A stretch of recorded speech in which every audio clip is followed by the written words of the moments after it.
vayamos en el libro de Filipenses, en el capítulo 1.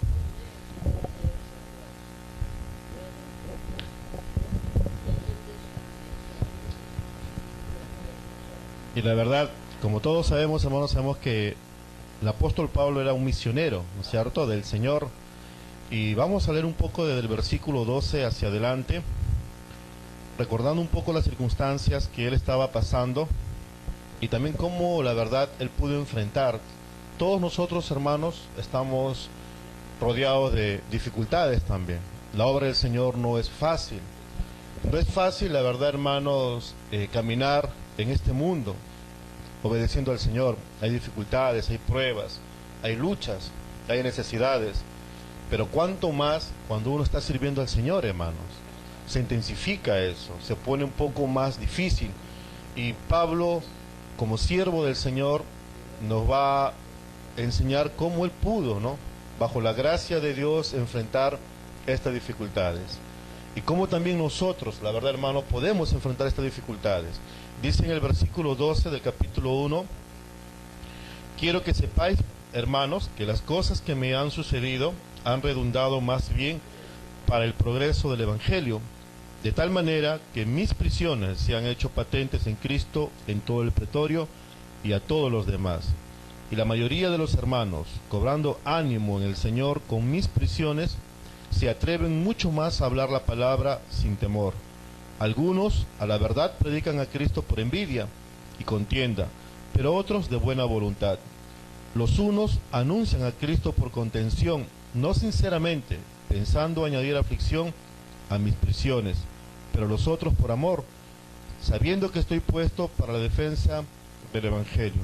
¿Qué pues?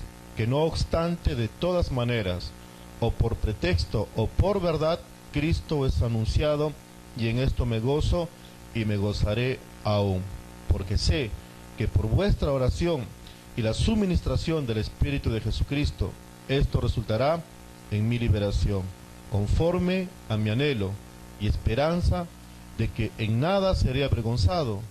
Antes bien, con toda confianza, como siempre, ahora también será magnificado Cristo en mi cuerpo, o por vida o por muerte. Porque para mí el vivir es Cristo y el morir es ganancia. Vamos a orar, por favor. Dios, estamos agradecidos por este tiempo que tú nos permites, también de poder abrir tu palabra, Dios, con libertad en esta nación nuestra, el Perú. Y Padre, poder en verdad disponer nuestros corazones para poder escucharte. Acá están tus siervos, tus siervas, Padre, con algunos años, Padre, de experiencia en el ministerio. Padre, podría aprender, y la verdad, mucho de ellos, pero me das el privilegio de estar frente a ellos, Dios. Y solo me pongo en tus manos para poder ser un instrumento, Dios, donde tú puedas usar, Dios, para hablarnos a cada uno de nosotros. Glorifícate, en nombre de Jesús. Amén. Y la verdad, hermanos, una de las cosas que podemos ir viendo acá en el libro de los Filipenses es que el Señor Jesucristo en varios textos, ¿cierto?, nos dijo que en el mundo vamos a tener aflicción, hermanos, y que muchas veces los enemigos serían de nuestra propia casa. Dijo también, hermano, que el mundo nos va a aborrecer. Entonces, en Pedro, ¿no?, también la Biblia dice que es necesario que vengan muchas pruebas.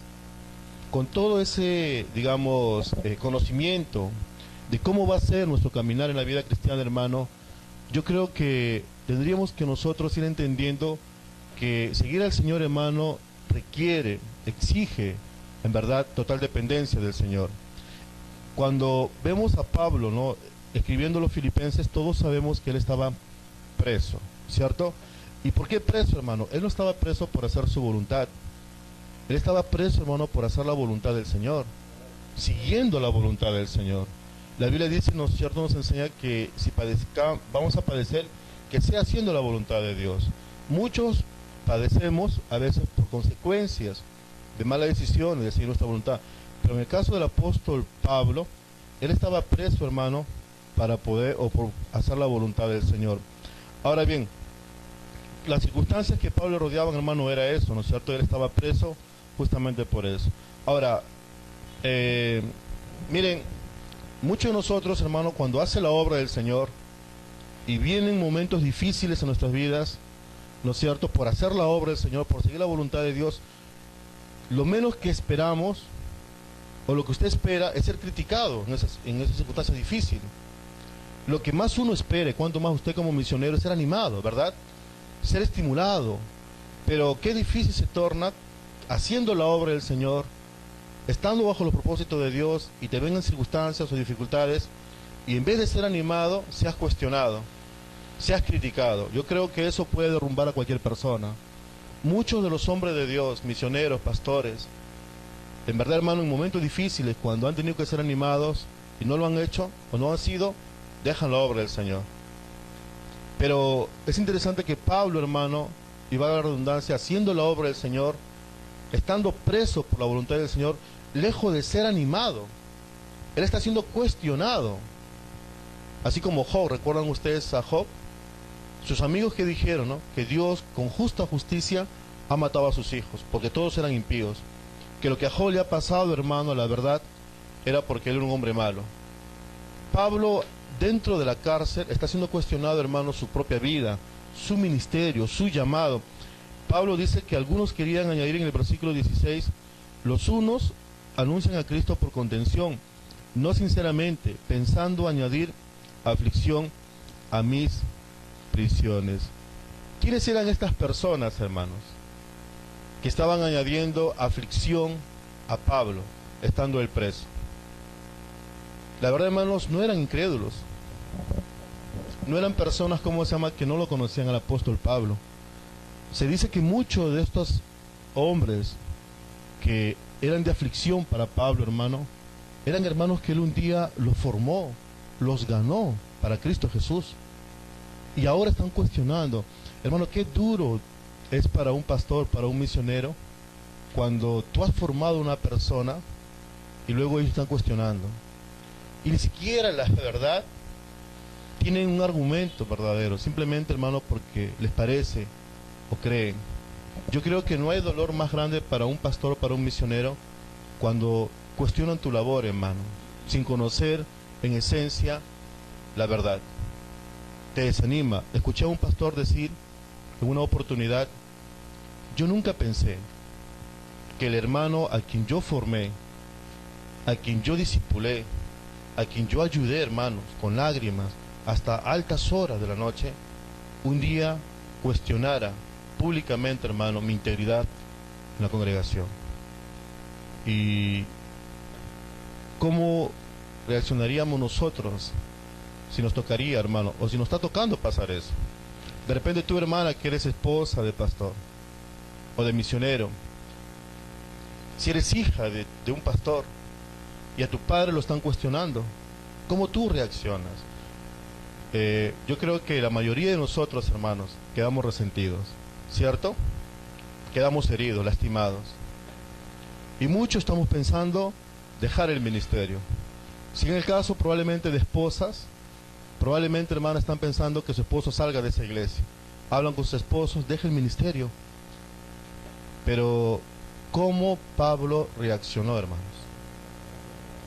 Es interesante poder conocer. Amén.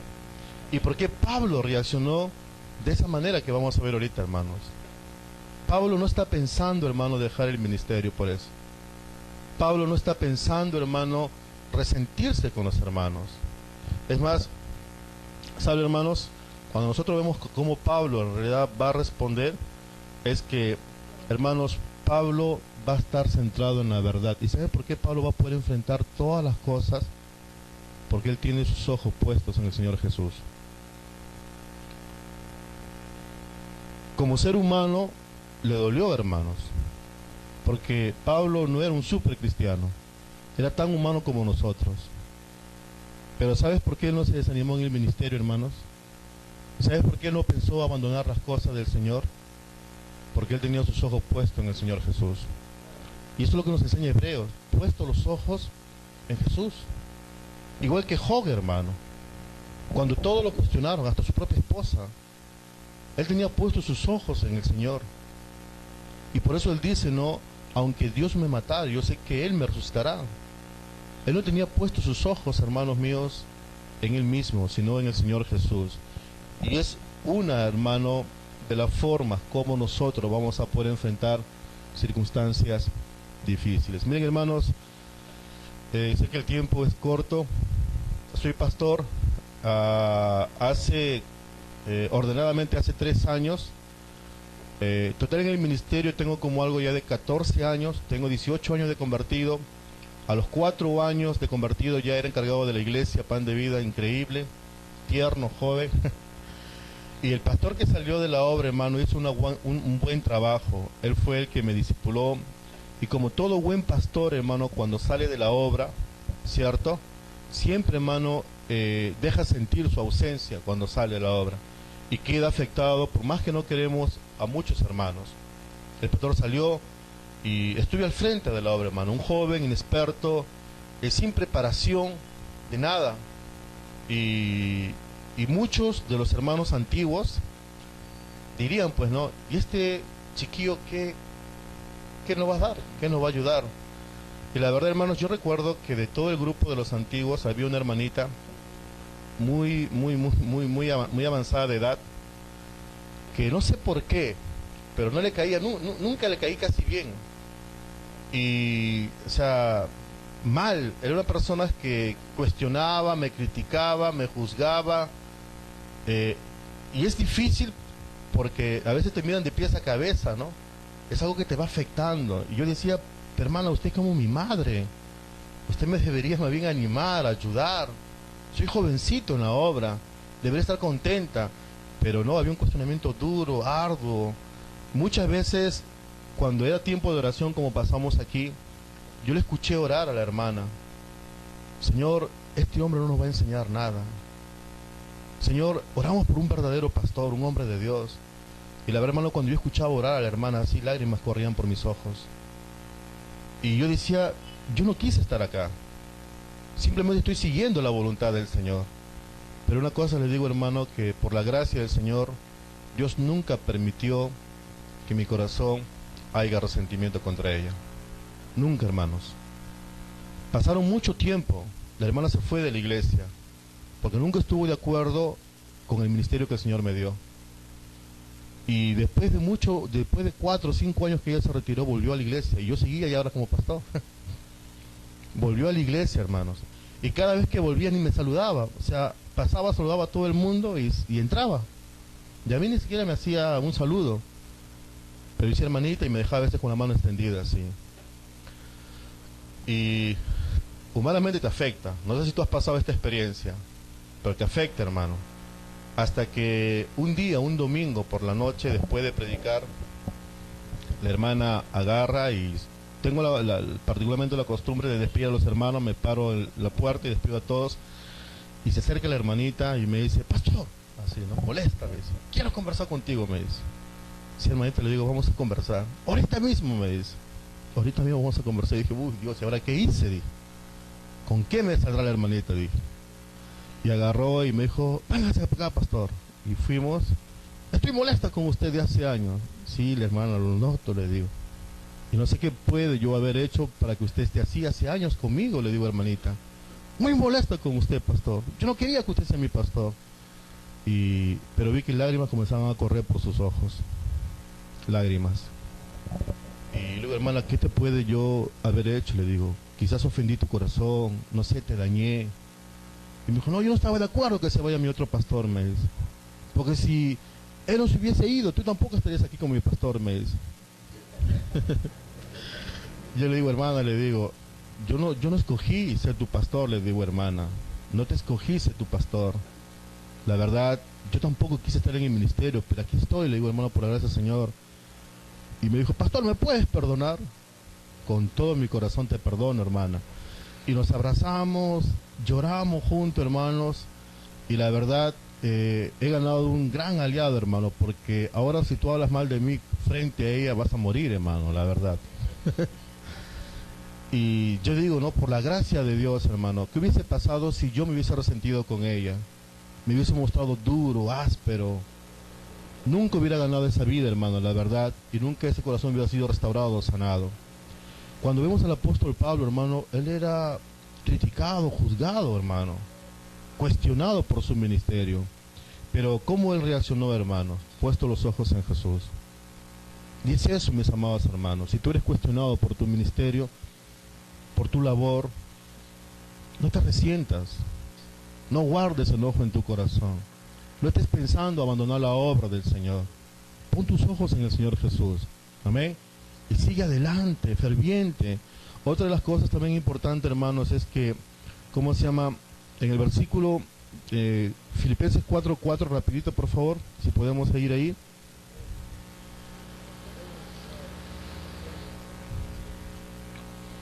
Todo leemos, dice, no, regocijaos en el Señor siempre. Otra vez digo, regocijaos. ¿Cómo Pablo enfrentó, hermano, esa circunstancia difícil, hermano? Preso por la voluntad de Dios, cuestionado en su ministerio, gente queriendo añadir más aflicción de lo que ya tenía. ¿Cómo reaccionó Pablo? En segundo lugar, hermanos, el apóstol Pablo se regocijó en el Señor. Nunca se quejó de Dios. Amén, hermanos. Él se gozaba en el Señor. Y eso es lo que nos enseña Pedro, ¿no es cierto? Si vienen pruebas, ¿cómo debemos responder? Con gozo. Amén, hermanos. Y eso, mire, hermano, muchos de nosotros que somos pastores, misioneros, enseñamos a la iglesia. Enseñamos a la iglesia que deben gozarse en las pruebas. ¿No es cierto? Pero cuando nos toca a nosotros, cuando nos viene a nosotros, ¿cómo respondemos? Y la verdad, hermano, más se enseña con el ejemplo que con la misma palabra que sale de nuestra boca, hermanos. Porque la familia, la esposa, los hijos, los hermanos de la iglesia, más que escuchen predicarnos, van a vernos vivir, hermano, eso. Y sabe, hermano, las pruebas no son, hermanos, para renegar contra Dios. Las pruebas son, hermanos, un proceso donde Dios quiere perfeccionarnos. Amén, hermanos. Donde Dios quiere quitar muchas veces, hermano, lo que no está de acuerdo a su plan, a su voluntad. Pero también, hermano, las pruebas es un proceso para que Dios nos pueda dar lo mejor que Él tiene, hermanos. Yo el día domingo le explicaba a los hermanos con respecto de Deuteronomio capítulo 8. Y usted ha pasado por Deuteronomio capítulo 8, usted se va a dar cuenta, hermanos, que siempre el propósito perfecto de Dios fue que Israel llegara hasta Canaán, ¿cierto? Lo sacó porque los vio en una condición bastante difícil, ¿no es cierto?, de esclavitud, de pobreza, de maltrato, y los iba a llevar a Canaán. Ahí era su plan perfecto de Dios. Pero era necesario, hermano, que Israel tenga que pasar por el desierto. Era necesario, porque dice Dios, allí los probé. Cuando Dios iba a dar la victoria a Gedeón, con la cantidad de los 300, pero para llegar a 300 se tuvo que llevar a la gente, hermano, también en un proceso. Porque, hermano, el desierto es el proceso que Dios usa para poder enseñarnos a depender únicamente de Él. Para no confiar en nuestras fuerzas, pero pasado el desierto, hermano, existe un Canaán, donde fluye, hermano, las bendiciones tremendamente. A muchos de nosotros no nos gusta pasar el desierto, pero el desierto, hermano, es la escuela de Dios para que nosotros aprendamos a depender únicamente de Él. Y saben, mis amados hermanos, Pablo, estando en ese proceso, hermano, él se regocijó. Porque él sabía, hermanos, que Dios tenía un plan mejor que el que él tenía. El corazón de Pablo, hermano, por cierto, era evangelizar a muchas personas, a muchos lugares. Pablo nunca, hermano, nunca se imaginó, hermanos, que todo un pretorio, que eran aproximadamente 1000 soldados, se convirtieran a los pies de Jesús. Nunca estuvo en eso, en el plan del apóstol Pablo. Pero mira, por la voluntad de Dios, él es puesto en prisión. Y ustedes saben, ¿no es cierto?, se relata, hermano, que soldados atados a Pablo, escuchándolo predicar a Pablo, y se convertía uno, se convertía otro. Y Pablo dice que todo el pretorio, hermano, Dios tiene planes mucho más perfectos que el que nosotros nos habíamos podido diseñar. Amén, hermanos. Pero es necesario el desierto. Es necesario que pasemos el desierto para que aprendamos, como le dijo el Señor en Deuteronomio capítulo 8 a su pueblo, que no solo de pan vive el hombre, hermano, sino de toda palabra que sale de la boca de Dios. En el desierto, lo que te va a sostener a ti y a mí, y a cual debemos depender únicamente, hermano, es de la palabra de Dios. En el desierto no vamos a ver nada, más que vamos a tener a Dios y su palabra. Pero una cosa sí te puedo decir, hermanos míos, que en el tiempo de la prueba, Dios nunca, nunca va a dejar de sustentarte. En el tiempo de la prueba, como yo le decía a los hermanos, quizás no va a existir, hermano, lomo saltado. Quizás no va a haber, hermano, una buena salud. Pero una cosa sí te puedo decir, que siempre Dios va a estar ahí contigo. Porque Él es fiel. Y que el desierto, hermanos, es corto. Es un proceso chiquito nada más. Aunque nosotros lo veamos gigante, interminable, es chiquito nomás, hermanos. Nada más. Exacto, a comparación a Canaán, hermanos, que es una tierra de bendición. Amén, hermanos. Por eso Pablo en su corazón sabía, hermano, que Dios tenía un plan perfecto. Y por eso él se regocijaba. Él sabía que era un proceso y decía, Dios, tú tienes los mejores planes. Y es como nosotros, mis amados hermanos, debemos regocijarnos. Aquí hay misioneros. Y la verdad, hermanos, no sé cómo sea en el lugar donde tú estás predicando la palabra, pero una de las cosas que se dice, cierto, se escucha, es que los misioneros tienen bastante necesidad. Y a veces hasta olvidados probablemente de muchos están. Hermano, te puedo animar en el nombre del Señor, diciéndote, hermano, nunca saque los ojos del Señor Jesús. Y, hermano, el tiempo de prueba es corto, sé fiel. Seamos fieles, hermano. Amén. No piense dejar la obra por nada. Hermana, si tú eres esposa de un pastor, de un misionero, anímalo. Ayúdalo en oración. No seas de las personas que digan, hay que salir de aquí, o hay que abandonar aquí, sino anímalo, ora por él, porque si no queremos pasar el proceso, Dios nos va a volver a traer el mismo proceso en otro momento. El tiempo es corto, pastor. Les agradezco más bien por estar aquí, hermanos, por invitarme. Y una de las cosas finalmente que ya me estaba diciendo el pastor es que vamos a Filipenses, nuevamente capítulo 1, y no quiero pasar este último punto por alto. Sí, por favor. Filipenses capítulo 1, si vamos en el versículo 21, del 20, por favor, si podemos leer.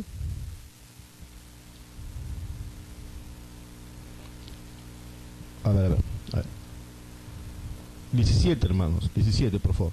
Dice, pero los otros, por amor, sabiendo que estoy puesto para la defensa del Evangelio. Esa palabrita puesto, hermanos, es entendiendo que alguien está bajo sujeción a algo superior. Y sabe, hermanos, el apóstol Pablo entiende que él está bajo sujeción del Señor Jesús. O sea, ¿cómo podemos enfrentar, hermano? Una tercera cosa, en ese tiempo difícil, hermano, no dejarnos o no dejar de estar sujetos al Señor Jesús. Uno de los grandes problemas que tenemos muchos nosotros los cristianos es que en el tiempo de la dificultad dejamos de sujetarnos al Señor Jesús. Dejamos de sujetarnos. Pablo, aún en el tiempo difícil, hermano, no dejó de sujetarse del Señor Jesús. Vivía bajo sujeción. Miren, hermanos, cuando viene la necesidad económica, nosotros creemos lo que la Biblia dice, ¿no es cierto? Buscar primeramente el reino de Dios y su justicia, y todo lo demás será añadido. Nosotros enseñamos a la congregación decir esto, ¿no es cierto? Que joven fui y envejecí y no he visto justo ni su descendencia que mendigue pan. Y lo decimos con tantas fuerzas en las congregaciones, pero cuando comenzamos a pasar necesidad, ¿a dónde apuntamos nosotros? Al banco, présteme, dame, ¿no? O pídale, hermanito, no, que la iglesia te dé. Hermano, ¿dónde está nuestra confianza realmente ahí? Una vez escuché al pastor que estaba en Colombia, estaba en la iglesia Hacho. Escuché su testimonio, no de él personalmente, lo escuché de otras personas, su testimonio de él. Cuando empezó la obra aquí en Filadelfia, en Villa El Salvador, donde dice que llegó una circunstancia difícil en su vida, donde realmente, hermanos, no tenían para comer. No alcanzaba la ofrenda que la iglesia le alcanzaba. Y juntó a sus hijos y los sentó alrededor de la mesa. No habían tomado desayuno y no había para almorzar.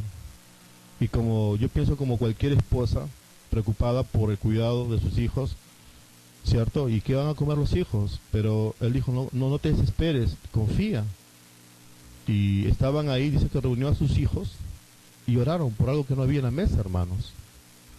Y una de las oraciones que creo que, si es que mal no recuerdo de su testimonio, él dijo, Señor, gracias por lo que tú has provisto, tú has sido fiel, siempre, y eres fiel. Nunca vas a dejar de proveer a tus hijos los alimentos. Y dice que ni bien terminaron de orar, hermano, tocaron la puerta. Y una hermana venía con una olla llena de tallarines, hermanos. Hermano, Dios es fiel. Dios es fiel. A veces Dios nos permite, hermano, estar entre la espada y la pared para probar que nosotros le creemos a Él o no. Una cosa es decir a la congregación, crean en Dios. Otra cosa es decir, hermano, tengo testimonio de que Dios ha provisto. Esperé en Él y Él me dio, hermanos. Dios siempre ha estado en contra que en tiempo difícil su pueblo desciende a Egipto por ayuda, hermanos. Es fácil, hermanos, decir que estamos sujetos al Señor cuando todo va bien. Pero en la circunstancia difícil dejamos de sujetarnos del Señor. Pablo, aún en circunstancia difícil, hermano, él estaba sujeto al Señor. Por eso dice, yo sé que estoy puesto para esto. Y estaba sujeto al Señor, hermano. Pablo no dejaba, hermano, de estar sujetos al Señor. Y por último, hermano, dice, ¿no es cierto?, en el versículo 18, que pues, que no obstante, de todas maneras, o por pretexto o por verdad, Cristo es anunciado, y en esto me gozo y me gozaré aún. Esa palabrita después de la pregunta del verso 18 que dice, que no obstante, hermano, se entiende como que Pablo está diciendo, vamos a parafrasear de esta forma, ¿qué importa? O sea, ¿qué importa finalmente? Hermano, el apóstol Pablo, en realidad, estaba puesto los ojos en el Señor Jesús. Pero una cosa sorprendente, Pablo no hacía las cosas para agradar a los hombres, sino al Señor Jesús. ¿Qué importa? Finalmente yo hago lo que a Él le interesa. O sea, ¿qué importa que ella o él pueda pensar, me cuestione a mí? ¿Qué importa? Eso quizá me pueda, pero eso no me va a detener porque yo estoy haciendo las cosas para Él. Y Él es testigo. Él es testigo que yo estoy haciendo para Él las cosas. Hermano mío, nuestro ministerio se cuestiona a los ojos del Señor cuando comenzamos a agradar a los hombres. O cuando comenzamos a movernos porque, ¿qué van a decir? Miren, hermanos, no sé cómo será en tu iglesia, pero siempre en Pan de Vida llega el mes de diciembre y tenemos una sesión anual. Por la gracia del Señor he sido puesto como pastor hasta el año 2017, febrero del 2017. Me escogieron 5 años, yo voy en el tercer año nuevamente, creo. Pero en cada diciembre, hermano, aprendí un principio, la verdad. Aprendí un principio. Yo sé que de repente usted no está de acuerdo y yo lo respeto. Yo fui enseñado de esta manera y les he enseñado a la congregación de la misma manera. Todos los hermanos de los ministerios, encargados de ministerios líderes, le hacemos y esto no es una norma bíblica, por eso yo no lo estoy diciendo como un mandamiento que todos lo deben de hacer. Le estoy compartiendo una experiencia personal. Amén. Que quede claro, las experiencias personales son personales y no es que eso tenga que enseñarse en la iglesia o en otra iglesia. Llega diciembre, hermano, juntamos a toda la iglesia y yo le digo a los líderes, hermano, preparen sus informes de su trabajo, cuál ha sido durante todo el año, cómo encontraron el ministerio, qué es lo que han hecho y qué es lo que piensan hacer el próximo año. Y cada uno de los líderes informa. La iglesia, el hermano puede preguntar. Y sabe, hermano, la Biblia dice, no te alabes tú mismo, que te alabe el extraño, dice la palabra. Amén. Porque a veces, hermano, es fácil decir las cosas bien que uno ha hecho, pero también la iglesia ve las cosas malas, o sea, las cosas buenas que no has hecho también. Y Hermanos, tengo esta enseñanza que llega a diciembre. Y yo le digo, hermano, mi cargo está a disposición de ustedes. Estas son las cosas que se hizo, pero también estas son las cosas que no se ha hecho. Aquí están, hermanos, las cosas que no se han hecho. Está bajo su decisión. Hermanos, le digo esto porque y yo le digo a los hermanos siempre, hermanos, sabes, no estoy aquí para agradarles a ustedes. La Biblia me enseña que a la verdad la mies es mucha. Si no voy a ser pastor de esta iglesia, pues Dios levantará otro ministerio en otro lugar. La mies es mucha, hermanos. Y no puedo entronarme en un lugar donde Dios no me quiera ya dejar ahí. Y eso me da la seguridad, hermano, la verdad les digo, de no hacer las cosas para agradar a los hermanos. Y los hermanos saben perfectamente, mis amados, que las cosas no se pueden hacer agradando a los hombres, porque nos volvemos dependientes de ellos luego. Va a venir cualquier hermano y te va a querer cambiar el ministerio, te va a querer cambiar todo un plan, una visión. Pablo, hermano, decía, ¿qué importa que cuestione, que cuestione? Yo hago las cosas para el Señor. Por eso todos sabemos en Gálatas 1:10 lo que él dice, ¿no? Si yo buscase que agradar a los hombres, no sería siervo del Señor. Y es verdad, mi amado hermano, las cosas que el Señor ponga en tu corazón y bajo su palabra que es, hazlo. Y no tengas temor de las personas que están a tu alrededor, porque si estás haciendo la voluntad del Señor, el Señor te va a respaldar. Preocupémonos si lo que estamos haciendo más bien no es la voluntad del Señor. Eso sí, pero Pablo estaba convencido, hermano, que vivía bajo sujeción y que él hacía todas las cosas para él. Por eso él dice, en nada temo, de que en nada voy a ser avergonzado. No voy a ser avergonzado. ¿Quién puede ser avergonzado, hermano, por hacer la voluntad del Señor? Nadie. Nadie, hermano. Más bien uno va a terminar avergonzado cuando no hace lo que Dios quiere. Amén. Gracias, que Dios lo bendiga.